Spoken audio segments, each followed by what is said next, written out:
Nah, di sini saya ingin menyampaikan satu faedah.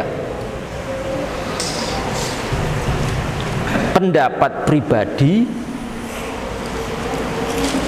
dan orang lain. Rumusnya ngeten. Kita ini kalau mengikuti pendapat untuk pribadi kita, usahakan itu konsisten. Yang pribadi kita loh, ke kitanya itu kalau mengikuti pendapat itu konsisten. Dan pilihlah sesuatu yang paling selamat dan paling kuat. Itu untuk pribadi. Beda halnya ketika kita nanti pendapat itu sudah keluar ke selain kita. Kita menyikapi orang sekitar kita, masyarakat kita, kaum muslimin, objek dakwah. Itu akan berbeda dengan sudut pandang kita sebagai pribadi muslim.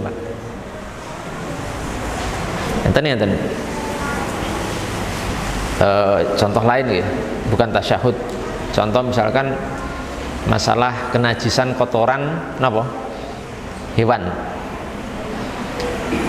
Saya itu mengikuti pendapat Imam Syafi'i, kalau kotoran, semua jenis kotoran dan air kencing gitu, semua jenis kotoran dan air kencing, mau manusia mau hewan beserta jenisnya niku hukumnya najis. Saya mengikuti pendapat ini pendapat Imam Syafi'i. Kencing kita, kotoran kita, kencing sapi, kotoran sapi, kencing onta, kotoran onta, tai ayam.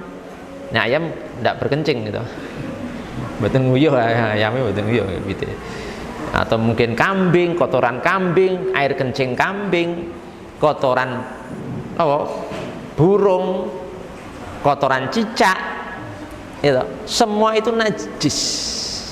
Nek mengenai kita bawa sholat kita tidak sah karena kita sholat membawa najis. Paham betul nih? Paham ya? Nah, cuma nanti mungkin akan berbeda ketika kula jenengan itu berfatwa, Pak. Ketika berfatwa memberi solusi orang. Misalkan ada seseorang ke saya gitu, nyampaikan gitu, Ustaz, saya tadi sholat, kemudian saya lupa nek menginjak kotoran ayam sebelum ke masjid, nginjak tapi saya lupa bersihkan terus sholat. Ini bagaimana status sholat saya? Apakah saya ulang atau tidak? Gitu. Berarti ini kita menghadapi orang lain, Pak, bukan diri kita. Kalau diri kita langsung kita vonis sholat diulang karena sholatnya batal, dibersihkan baru sholat lagi. Kalau ke kita, tapi ini kan ke orang lain. Nah seperti ini gitu. Kita melihat sikon, situasi dan kondisi, melihat orang itu bagaimana. Kalau tipe orang-orang yang baru-baru Islam, baru-baru mau sholat, kemudian sinten mungkin seseorang yang sudah sepuh gitu, sudah sangat tua sekali, mbah-mbah gitu, Mbah Kakung, Mbah Putri. Sementara sholat sing ternyata nginjak nginjak niku wau, kotoran ayam niku mungkin berulang sekian kali karena nggak tahu hukum, jadi baru tanya setelah beberapa kali dijalani gitu. Niki nek misale saya berfatwa suruh ngulangi, ketake berat. Kalau sekedar mau sholat itu sudah alhamdulillah. Saumur-umur tidak pernah sholat. Ketika sudah usia 75 tahun baru gelem sholat.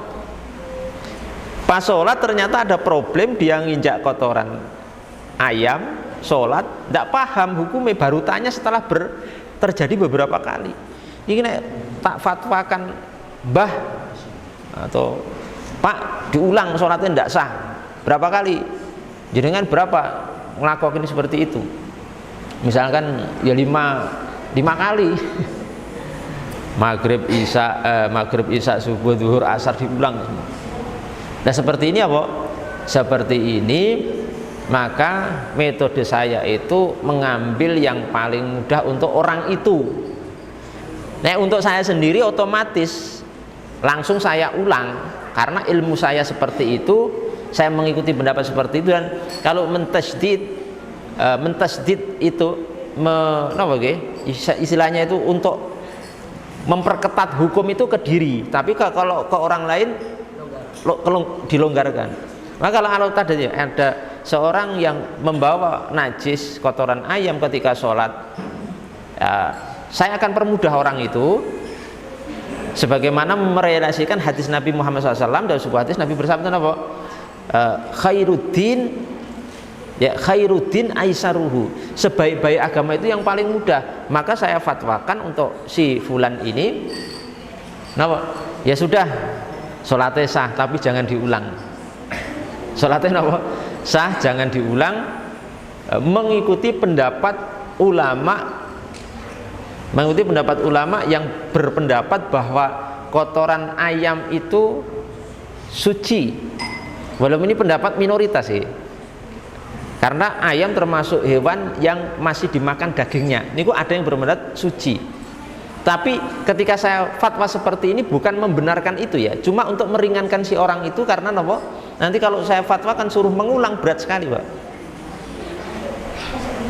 Jadi berpindah dari satu madhab ke madhab lain itu boleh-boleh saja, baik qoblal amal, sebelum beramal, atau ba'dal amal, atau setelah beramal. Tapi saya sampaikan jangan diulangi lagi. Kalau sholat ada kotoran ayam atau kena kotoran cicak atau tekek misalkan atau burung, ya harus dibersihkan sebelumnya, jangan dipakai untuk sholat karena sholatnya tidak sah. Tapi yang sudah terjadi ini saya fatwakan, ya sudahlah.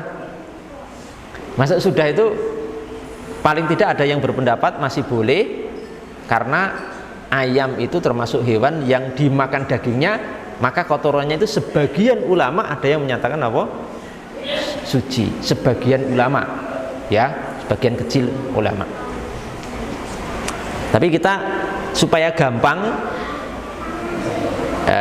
untuk memetakan permasalahan ini, pokoknya jenengan pahami ngeten, semua air kencing dan semua kotoran mau manusia atau hewan tanpa terkecuali hukumnya najis. Niku mawon sing dipegang niku. Nek ada kondisi kejadian tertentu itu nanti ranahnya para ustadz, para ahli ilmu untuk berfatwa. Jenengan jangan, karena nanti mungkin berbeda, Pak. Berbeda cara memberikan solusi kepada umat kepada yang seperti ini. Niku disebutkan oleh para ulama kita tentang masalah berpindah satu madhab ke madhab lain. Seperti kemarin ya, sudah sampaikan misalnya jenengan umroh ke Madinah, tawaf di Mekah, di Ka'bah dengan puluhan ribu, ratusan ribu, jutaan manusia, yang sangat mungkin kalau misalkan kita bersentuhan kulit itu kan batal menurut Imam Syafi'i. Niku jenengan bisa intikal berpindah madhab mengikuti madhab lain yang tidak membatalkan, misalkan sekedar sentuhan tanpa syahwat. Itu pendapat Imam Malik bin Anas rahimahullah taala. Maka di situ boleh kita kala itu untuk berpindah madhab atau pendapat karena kondisi yang dibutuhkan atau indal hajah.